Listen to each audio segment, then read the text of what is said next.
सबसे बड़ा हिंदू मैं हूं। मां मंगल चंडी, बाबा गरिया, हौजागिरी, केर पूजा, त्रिपुरा सुंदरी, सब का पूजा मैं करता हूं। मैं धर्म के नाम में करो, वरना भगवान बन के त्रिशूल से तुमको ही मार दूंगा।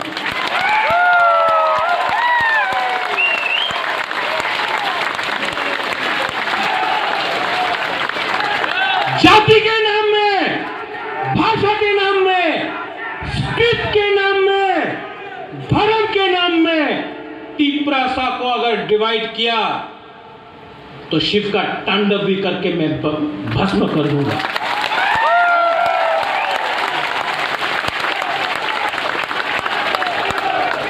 We are Tiprasa.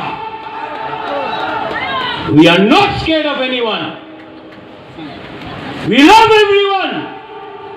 मस्जिद हो, मैं दुआ करता हूं। मंदिर में पूजा करता हूं।